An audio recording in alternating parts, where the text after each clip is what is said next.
come to assessment of the apex beat. Assessment of the apex beat is one of the most important part of the cardiovascular system examination. So for that we must know what is apex beat. So apex beat is lowermost and outermost most definite pulsation which is present over the precordium. So what are the things we must know about the apex beat? One is location of the apex beat, second is extent of the apex beat, then amplitude or force of the apex beat, and then is the duration of the apex beat. Now come to the location of the apex beat. So normally apex beat is located in the 5th intercostal space, sometimes it may be present in the 4th intercostal space also. So usually it is medial to the midclavicular line. So what is midclavicular line? Midclavicular line is the vertical line drawn from the point between the sternoclavicular joint and acromioclavicular joint. So this is about the midclavicular joint. So apex beat is present mostly at or medial to the midclavicular line. Now come to the extent of the apex beat.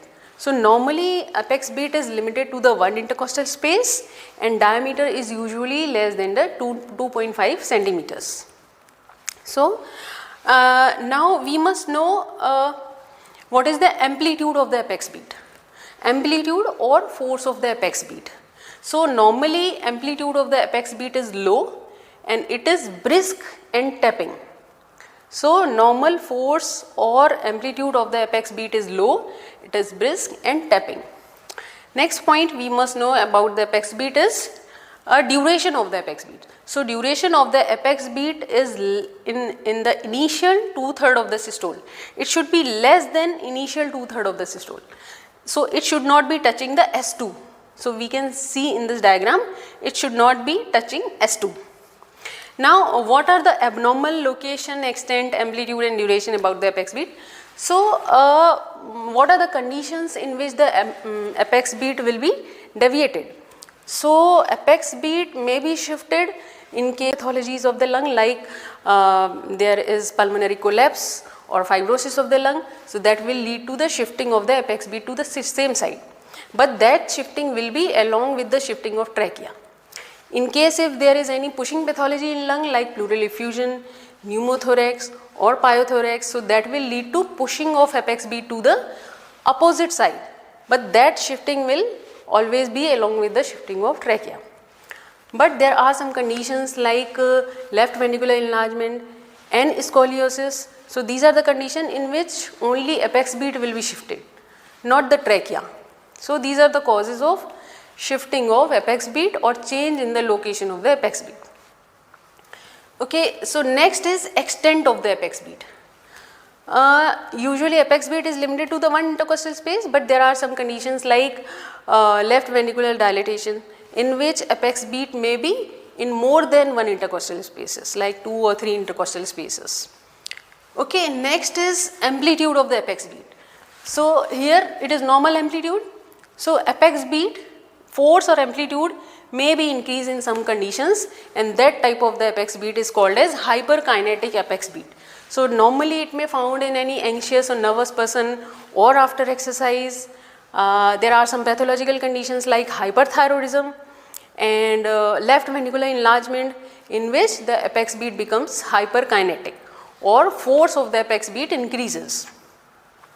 Okay, there are some conditions in which force of the apex beat decreases or apex beat is feeble, like in conditions of the left ventricular dilatation in which the apex beat becomes feeble. Next is duration. So normal duration is less than 2/3. So there are some conditions in which the apex beat is occupying approximately whole of the systole and it is touching the S2. So this is called as sustained apex beat, which is found in hypertrophic cardiomyopathy.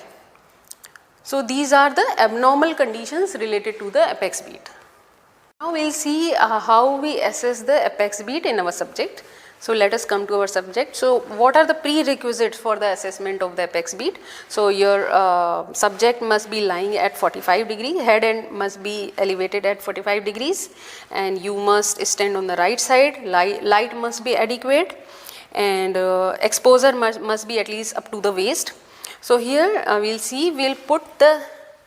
I'll put my hand flat of hand over below the left nipple like this, and I will try to feel the most prominent pulsation.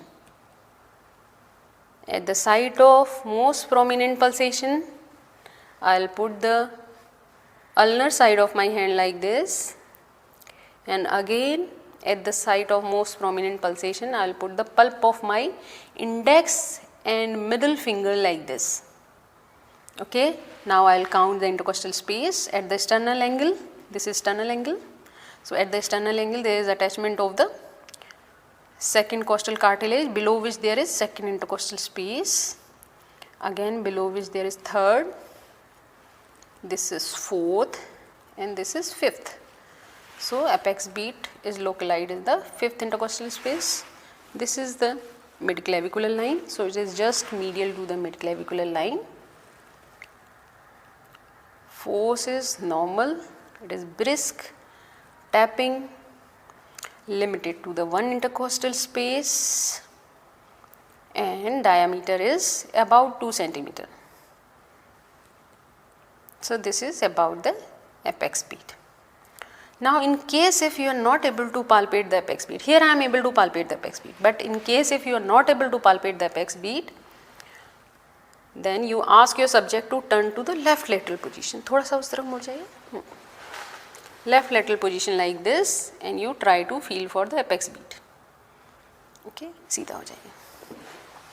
Suppose if you are not able to palpate, then you ask your subject to sit down. Please बैठ जाइए थोड़ा सा.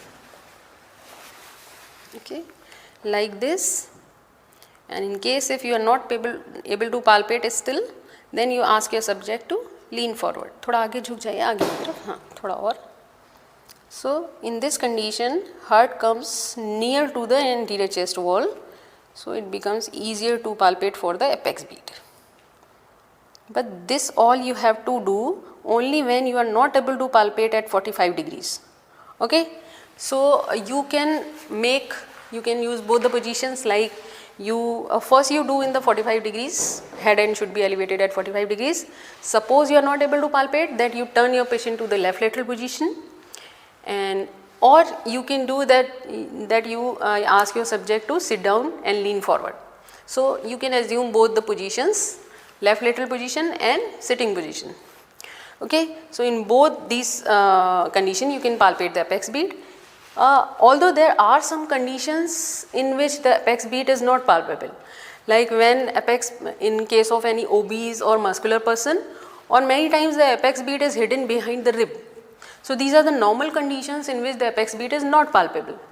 There are some pathological conditions like pleural effusion, left sided pleural effusion and pericardial effusion. So in that case also apex beat may not be palpable. In case if there is dextrocardia, in that case apex beat will be shifted to the right side. Okay, so these are the causes of impalpable apex beat.